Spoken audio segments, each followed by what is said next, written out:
It's the second week. I must get this room ready because I'm going to be teaching the students this week on the anatomy of the skull. Now, let's get some nice music. Wind up the old gramophone, what will I have? Ah yes, Horowitz at Carnegie Hall, Chopin. Classical music to soothe the soul. Let's see if I can get this thing working. Ah, there we are. That's better, and oh, there you are, watching me while I've been at my preparation. So I'm wearing the artist's beret this week, and today we're going to be looking at this fellow. There it is, all set up. Fritz. Let's lift it over. I am my own cameraman, and there it is. So this week you will have your sheets of paper, I trust, and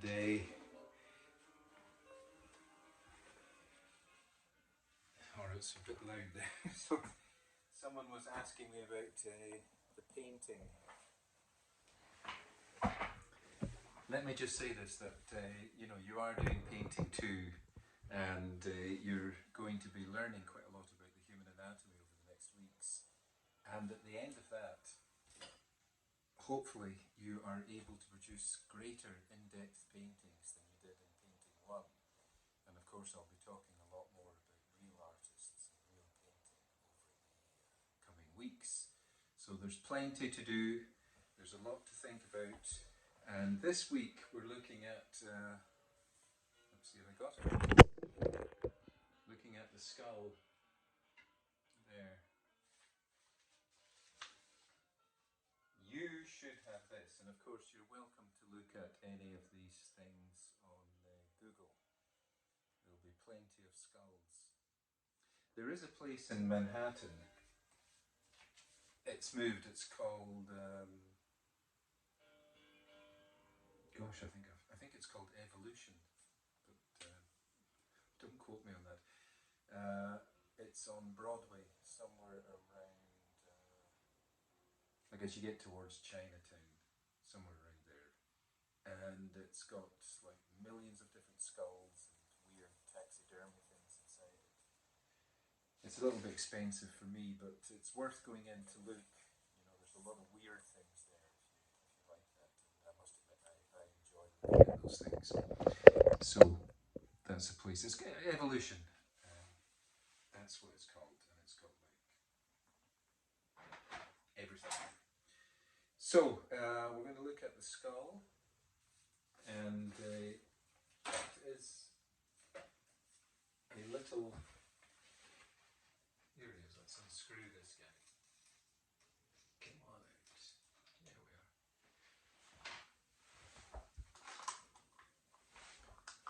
It's a device of great interest.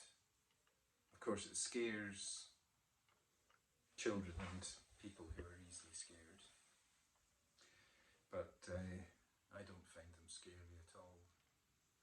When I was in the art school, we had to draw from bodies that were lying out on the mortuary slabs.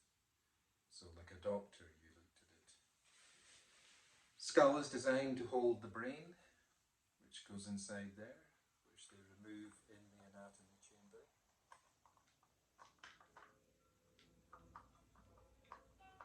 In a rather scary way, they take a saw, little circular saw, and they saw in this edge, just like in this thing, and then they lift it off, and then they take out your brain and put it in a stainless steel platter, and then there you are. The most horrific bit is when they remove your face from the front of the skull. The laboratory technician does it very quickly, but the noise and the sudden change from a face to a skull is one bit that is horrible, and it really did make me feel a bit nauseous. But the skull, if you've done my first drawing class about the human head, it follows the same proportions.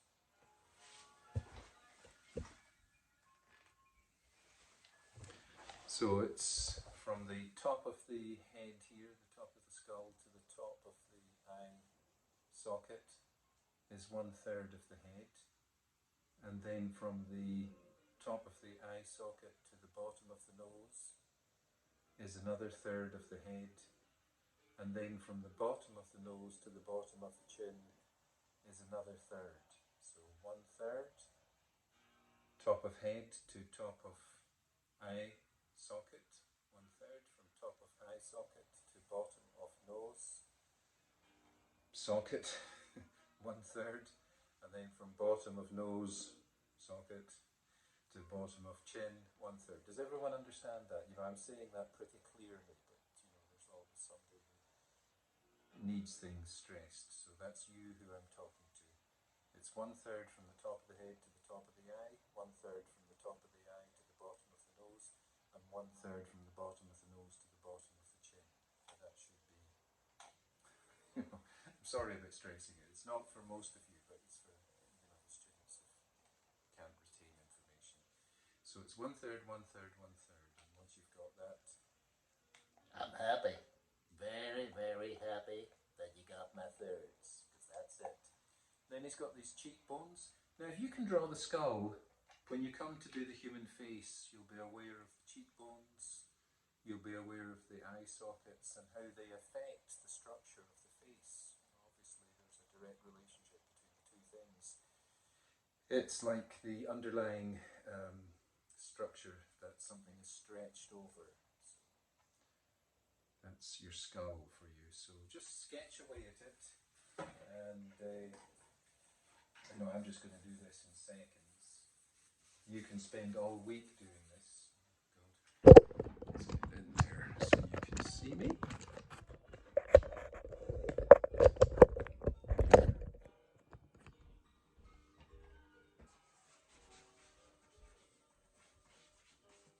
When they used to do art shows on TV in Britain when we were kids, the guy would do this and then he'd always say, and here's one I've prepared earlier, you know, and there it would be. Nicely done. Now, this skeleton that I have here, I bought from Amazon, and I think it cost about $79. It's an exact reproduction of the human skeleton in 1/3 scale. So if you know, if you have a lot of money and you're wanting to get your own little skeleton for your studio, you don't want a full-size thing standing there scary. This is pretty good, this little guy, and it's anatomically perfect. Who knows, maybe you can get it cheaper if it's second-hand or something. When I was an art student, a woman came over from the medical college, and she was selling a skeleton, and I said, I'm interested, you know, and it was about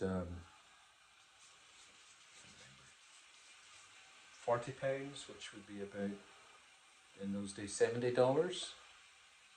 So it was enough money for a student to think twice, but the skeleton was horrible. It still had, she took it, you know, it was in bits, and it still had like bits of skin or something was still on it, you know, that really made me revolted. I don't know where she got it from, but it was definitely not a thing I wanted to have. These guys are plastic. They're fine with me, but I don't think I'd want a real one. So some of you may be anatomically perfect. Me, I'm always trying to capture something. I don't know what it is, but I'm usually kind of after the spirit rather than the anatomy.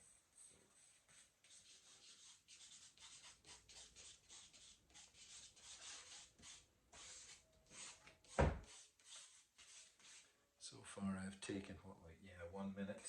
So you guys are lucky. You've got 1 week. Okay. Okay, there it is. I'm not going to go on and on for ages because I know, you know, we get bored looking at these things. So you've got your reference material with the skull. You've got your dimensions, which are 1/3 from the top and 1/3 to the 1/3 from the top of the head and 1/3 to the top of the eye, then 1/3 from the top of the eye to the bottom of the nose, and then 1/3 from the bottom of the nose to the bottom of the chin. And just do your best and let me see how you get on. I mean, you can see there, look at that. I'm just going crazy doing this thing in a couple of minutes. And that's okay. If that's all the time you have and you're stressed, that's okay.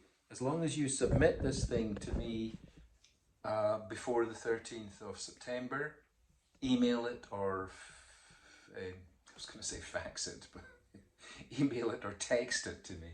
Don't bother faxing it because I ain't going to get it. So send that to me and let me know if you got the package, the envelope with all of these sheets. And if any of you are getting all kind of confused, I did mention to you that the sheets are in chronological order. So this week we're doing the skull.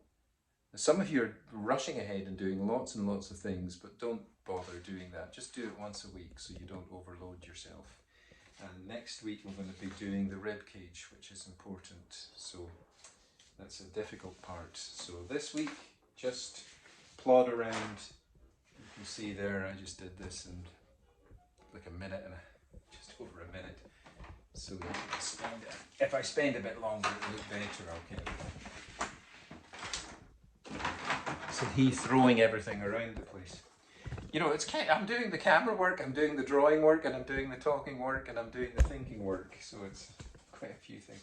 So go in like that, you know, and you can build that up. You could actually do what I did there, which is just go into it very loosely at the beginning.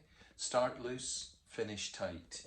And then if you wanted to with other pencils, I like the soft pencils, 8B, 4B, 2B, or not 2B. They're soft.